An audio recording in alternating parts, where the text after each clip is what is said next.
Good morning everyone. Welcome to TS Santa School. Myself Swati Mahavar. We are doing Geography. ठीक है, 9th class में हम क्या पढ़ रहे थे? Geography. Geography में क्या पढ़ रहे थे हम? Chapter number 1. The name of the chapter is India, Size and Location.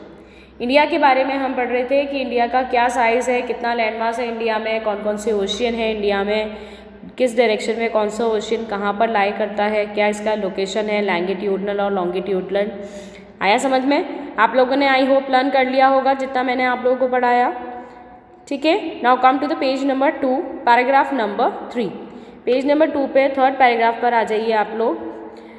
Look at figure 1.3 and note that the longitudinal and latitudinal extent of the mainland is about 30 degree. ठीक है, figure 1.3 picture 1.3 देखना आप, उसके अंदर latitude और longitudinal extent जो है mainland का वो कितना आ रहा है? About 30 degree. Despite this fact the east and west extent appears to be smaller than the north south extent. East और वेस्ट का जो एक्सटेंट है वो कम है किससे? नॉर्थ साउथ के एक्सटेंट से। यानी ईस्ट वेस्ट में क्या है? जगह कम है, लैंडमास कम है, लेकिन नॉर्थ से जब हम साउथ में आएंगे तो वहाँ पर लैंडमास हमें क्या मिलेगा? ज़्यादा मिलेगा। From Gujarat to Arunachal Pradesh there is a time lag of 2 hours। अगर हम गुजरात से अरुणाचल प्रदेश के डिस्टेंस की बात करेंगे तो वहाँ पर टाइम लैग कितना हो जाएगा? 2 hours का। 2 hours का टाइम लैग रहेगा। Hence time along the standard meridian of India. याद रखना, इंडिया का जो टाइम है वो किससे चलता है? स्टैंडर्ड मेरिडियन से। ठीक है, जो कहाँ से पास कर रही है? मिर्ज़ापुर से। मिर्ज़ापुर कहाँ आता है? उत्तर प्रदेश में। और उसका डायरेक्शन क्या है? 82 डिग्री 30 सेकेंड ईस्ट। ठीक है, is taken as the standard time of the whole country. और इसी टाइम को, जो स्टैंडर्ड मेरिडियन के ऊपर जो टाइम लाई करता है, उसी टाइम को पूरे कंट्री के अंदर कॉमन माना जाता है। The latitudinal extent influences the duration of day and night. जो लैटिट्यूडनल एक्सटेंट है वो क्या बताते हैं? डे और नाइट के बारे में बताते हैं। As one moves from south to north. जब हम साउथ से कहाँ जाते हैं? नॉर्थ की तरफ जाते हैं, तो डे और नाइट का यहाँ पे क्लैरिफिकेशन डिस्ट्रीब्यूशन होता है। समझ में आया? Now come to the next side, India and the world. अब हम इंडिया का कंपैरिजन किससे करेंगे? पूरे वर्ल्ड से। इंडिया की लोकेशन और पूरे वर्ल्ड की लोकेशन की बात करते हैं हम। The Indian landmass has a central location between the east and the West Asia. India का जो लैंडमास है उसकी क्या लोकेशन है? सेंट्रल लोकेशन है वेस्ट और ईस्ट एशिया में। मैंने आप लोगों को बताया था, यहाँ पर ये मैप दिखाया था ना मैंने आप लोगों को, कि इंडिया कहाँ लाई कर रहा है? बिल्कुल मिड में लाई कर रहा है। ये तो क्या हो गया? वेस्ट, और ये क्या हो गया? ईस्ट, और ये क्या हो गया? सेंटर। एशिया के सेंटर में क्या लाई करता है? इंडिया लाई करता है। समझ में आया? और सेंटर कहाँ आएगा? Between west and east. India is a southward extension of the ancient continent. Southward extension, समझ में आया आप लोगों को?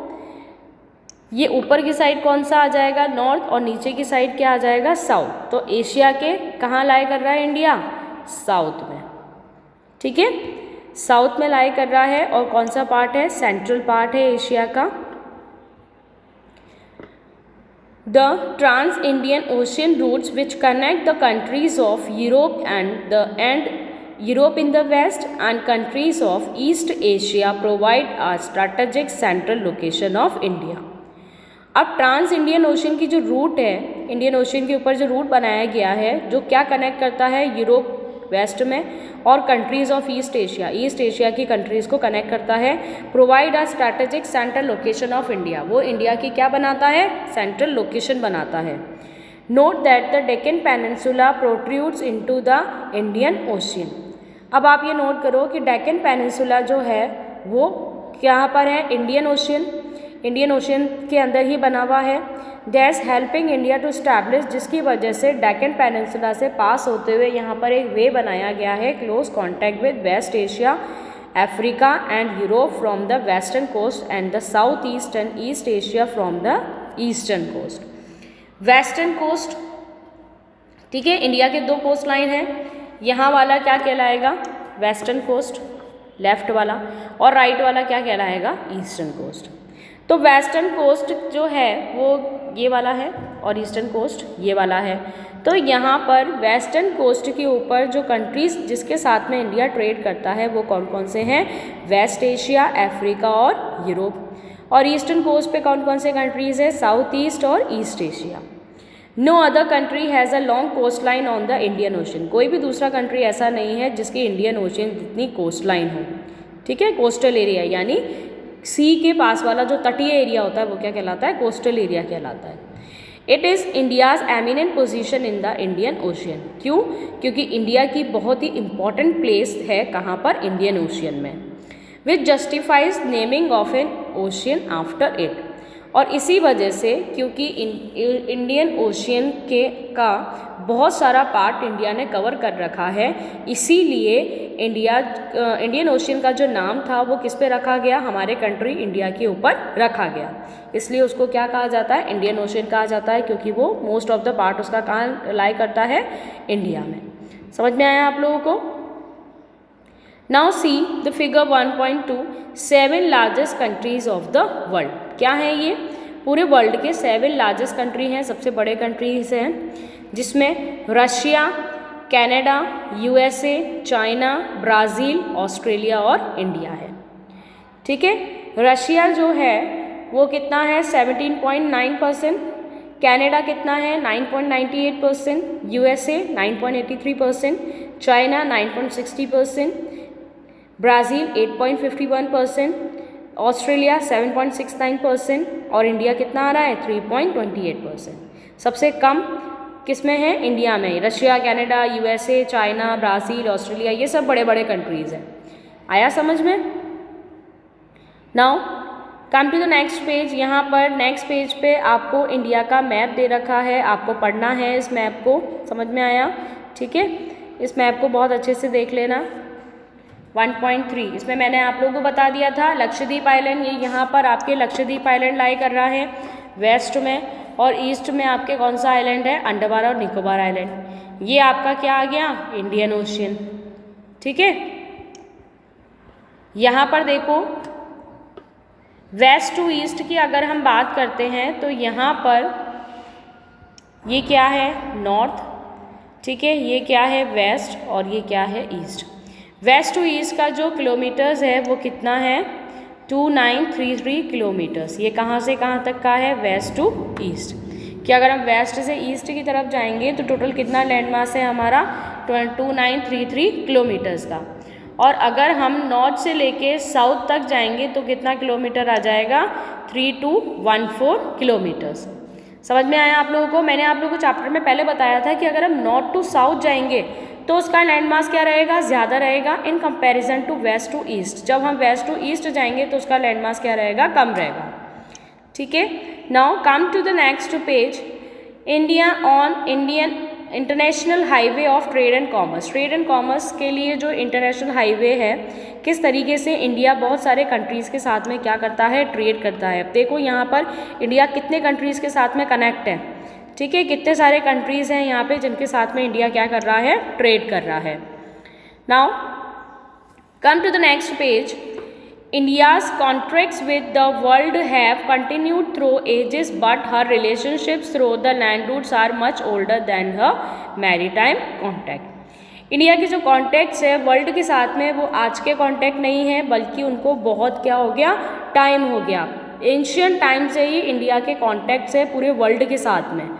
The various passes across the mountains in the north have provided passages to the ancient travelers, while the oceans restricted such interaction for a long time. ठीक है, various passes बने हुए हैं, बहुत सारे पासेस यानी कि बहुत सारे रास्ते बने हुए हैं पहाड़ों के ज़रिए। एक कंट्री से दूसरे कंट्री के अंदर हम ट्रैवल कर सकते हैं, जा सकते हैं, लेकिन एंशियंट टाइम से ही यहाँ पे ट्रैवलर्स को रोका गया है, रिस्ट्रिक्ट किया गया है कि आप पहाड़ को क्रॉस करके, माउंटेन को क्रॉस करके, उन माउंटेन के जो पासेस बने हुए हैं वहाँ से एक कंट्री से दूसरे कंट्री में ट्रैवल नहीं कर सकते हो। These routes have contributed in the exchange of ideas, commodities since ancient times. अब इतने रिस्ट्रिक्शंस के बाद भी बहुत सारे ट्रैवलर्स ऐसे हैं जो एक कंट्री से दूसरे कंट्री के अंदर जिन्होंने ट्रैवल किया है।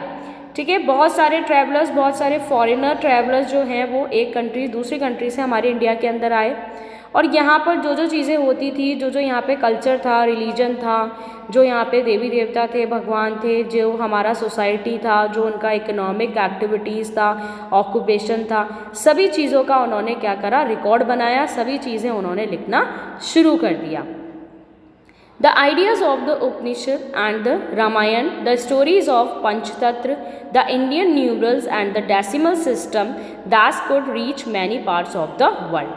अब हमारे इंडिया के जो आइडियाज़ थे, जो उपनिषद के अंदर लिखा हुआ है, रामायण में लिखा हुआ है, पंचतंत्र की स्टोरीज़ के अंदर जो भी लिखा हुआ है, इंडिया का जो डेसिमल सिस्टम था, नंबर सिस्टम था, वो पूरे वर्ल्ड के अंदर क्या हो गया, फेमस हो गया। पूरे वर्ल्ड के अंदर इंडिया की ये सारी चीज़ें लोग जानने लगे और समझने लगे। That could reach many parts of the world, और इन ट्रैवलर्स के थ्रू, जो फॉरेन ट्रैवलर्स इंडिया में आते थे, उनके थ्रू ही हमारे यहाँ से चीज़ें, नॉलेज दूसरे कंट्री के अंदर जाने लगी।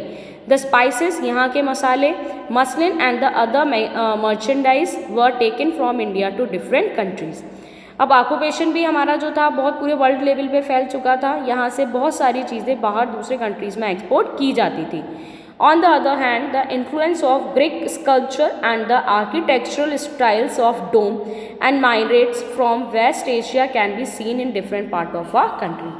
अब ऐसा नहीं है कि सिर्फ इंडिया से ही, यहाँ से ही चीज़ें बाहर भेजी जाती थी, यहाँ से ही कल्चर वगैरह बाहर जाता था, लेकिन अब दूसरे कंट्रीज़ के साथ में भी हमारा कल्चर वगैरह क्या हो रहा है, कनेक्ट हो रहा है। यानी ऐसा नहीं है कि हमारी ही चीज़ें बाहर गई है, बाहर से भी बहुत सारी चीज़ें हमारे इंडिया के अंदर आई है। जैसे कि डोम, मंदिरों के ऊपर जो बने हुए होते हैं ना ऐसे गुंबद, वो गुंबद क्या कहलाते हैं, डोम कहलाते हैं। तो आर्किटेक्चर स्टाइल के जो डोम्स वगैरह थे वो भी वेस्ट एशिया से इंडिया के अंदर आए हैं। आज मंदिरों के ऊपर हम जो गुंबद देखते हैं वो इंडिया का नहीं है, कहाँ से आया है, वेस्ट एशिया से।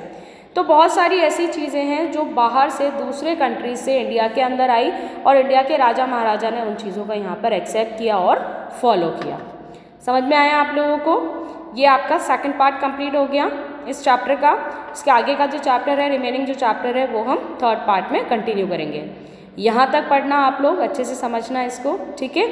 Thanks for watching and stay home, stay safe.